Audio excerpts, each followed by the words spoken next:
Et ben voilà, c'était pas si compliqué. C'est exactement ce qu'il nous fallait avant le match face à Benfica. On le veut ou non, le Real Madrid aujourd'hui a été impeccable. Même si avec eux on a appris maintenant à ne plus s'enflammer après ce genre de victoire, faut quand même rappeler qu'aujourd'hui on faisait face à une équipe de la Real Sociedad qui était sur 11 matchs sans défaite. Depuis qu'ils ont changé leur entraîneur, ils sont devenus beaucoup plus dangereux. Malheureusement pour eux, ils n'ont pas su tenir face à une équipe du Real Madrid qui voulait juste en découdre. Dès le début du match, Trent Alexander-Arnold nous rappelle pourquoi on l'a acheté à Liverpool. Après un magnifique appel de Gonzalo Garcia qui remplaçait Kylian Mbappé aujourd'hui, Kylian Mbappé qui est blessé au genou. Trent Alexander-Arnold nous lâche encore une fois une passe à la David Beckham. Le ballon vient tomber pile poil devant Gonzalo Garcia qui a juste eu à le toucher. But! Trent Alexander-Arnold qui souvent lorsqu'il est là, le Real Madrid produit du beau jeu. On se rappelle tous de la dernière fois qu'il était là face à Bilbao. Regardez le match qu'on avait pondu. Aujourd'hui, défensivement comme offensivement, il a été au top. Malheureusement, 15 minutes après son but, penalty pour la Real Sociedad sur une mauvaise action de Dean Huijsen. Défensivement parlant, ce gars-là a beaucoup à apprendre. Penalty transformé par Oyarzabal. Et après ça, c'était le festival de Vinicius. Le gars, il est parti créer son penalty à lui tout seul. 2 penalty créés pour lui aujourd'hui, une en première mi-temps et une en deuxième mi-temps. Et les deux ont bien évidemment été transformés par lui. Encore une fois, sans Kylian Mbappé, qu'on le veut ou non, on a vu un Vinicius beaucoup plus libre, beaucoup moins prévisible dans son jeu et ça fait plaisir. Et comment parler de ce match sans parler du but de Valverde? Encore un but qu'on va pas oublier de sitôt. De toute façon, on a l'habitude maintenant avec lui.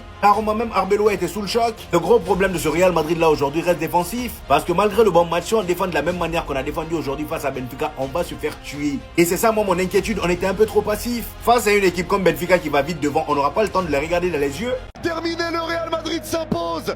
Victoire 4 buts à 1 face à la Real Sociedad. Dans un très bon match du Real Madrid, mais dans un match où il ne faudra pas s'emballer pour le Real. Ne pas croire que tous les problèmes sont réglés, non. C'est un excellent match du Real Madrid. Il y a eu beaucoup de choses positives, mais attention, on sait qu'il y a encore du travail, qu'il y a encore des problèmes, qu'il y a encore des choses qui ne vont pas, notamment sans ballon défensivement. Mais en tout cas, là, ça donne un grand bol d'air frais aux supporters du Real. Très belle performance du Real. On peut applaudir. Énorme match de Vinicius. Les 3 tops, les gars, c'est Vini, Valverde, Arnold. Je suis pas open au débat. Et tu peux clairement mettre Gonzalo Garcia, Tchouaméni, Camavinga, Carreras. Tu peux clairement les mettre. Tu peux clairement les mettre. Tu peux clairement les mettre. Gros match du Real.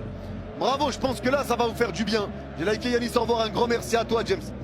Je pense que là, ça va vous faire du bien, les supporters du Real. Les gars, les Madrilènes, franchement, vous êtes dans quelle optique, là? Est-ce que vous êtes en mode franchement, je reprends espoir pour la suite? Ou est-ce que vous êtes en mode, donc option 1, je reprends espoir pour la suite? Ou option 2, vous êtes en mode content de la victoire avec un bon match, mais je vois quand même que il y a des choses à régler encore. Et face à un gros, ça sera pas encore la dinguerie.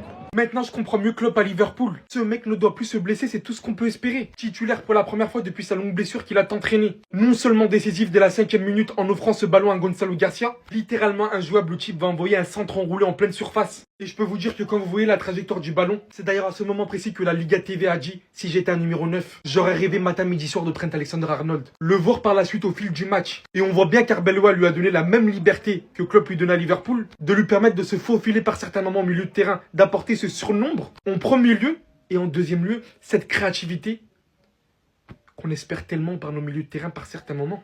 On l'a limite vu, considéré comme meneur de jeu par certains moments. D'une facilité, il trouvait des solutions et des ouvertures pour ses coéquipiers. Oui, aujourd'hui, tout ce qu'on peut souhaiter, c'est qu'il ne se reblesse pas, parce que ce mec est tout frais, n'a pratiquement pas joué cette saison, donc en a dans le sang, en a physiquement, et en plus de ça, est littéralement une solution pour tous nos problèmes sur le terrain.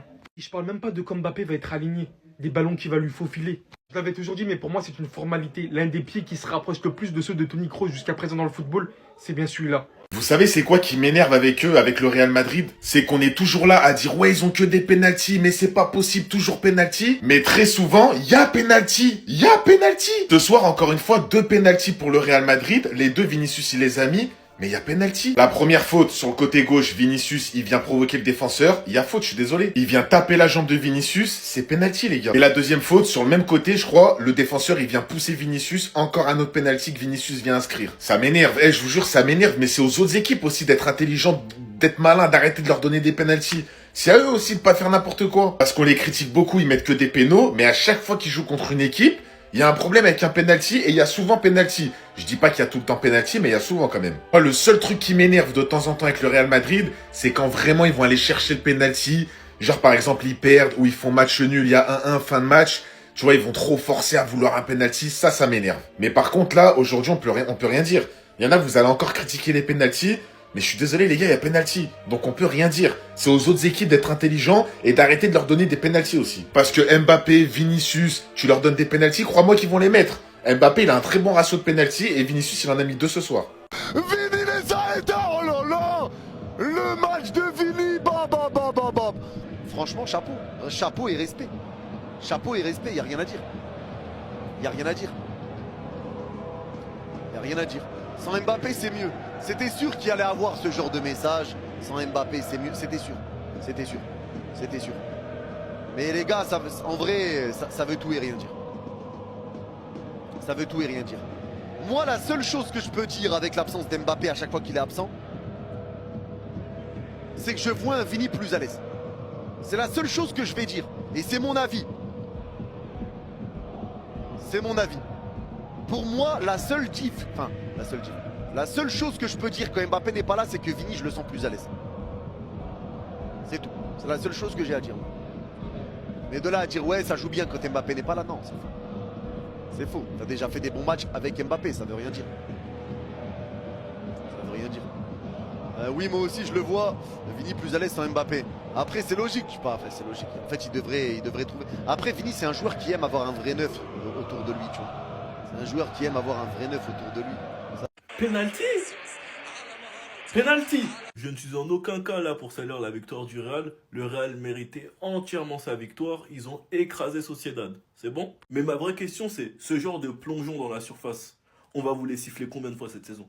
Non les gars, combien de fois on va vous les siffler? Mettez juste votre clubisme de côté. Si vous regardez les matchs de Liga, et notamment ceux du Real et du Barça, j'ai bien dit en Liga, la facilité que les arbitres ont à siffler les pénaltys, même si des fois c'est des pénaltys clairs, des pénaltys sifflables, mais aussi par moments des trucs légers, ou bien même des simulations, des plongeons, comme le match face au Rayo Vallecano où ils se sont amusés à simuler quasi tout le match. Aujourd'hui, la simulation grossière de Vinicius dans la surface, mais le Barça, je pense que les joueurs doivent se prendre une balle de Spazos dans la tête pour qu'on leur siffle le pénalty. Mallorca, pas sifflé. Oviedo, si je me trompe pas, toujours pas sifflé. Atlético, pareil, sachant qu'en aucun cas il touche le ballon. Et quand je vois ce genre de plongeon grotesque sifflé, les gars, ça me fout les boules. Parce qu'après, vous allez être les premiers à nous dire que le Real est qu'à 1 point du meilleur Barça. Oui, le Barça joue mal. Oui, le Barça a une mauvaise défense. Oui, le Barça n'est pas bon. Mais il n'y a pas d'équité au niveau des pénaltys, je suis désolé.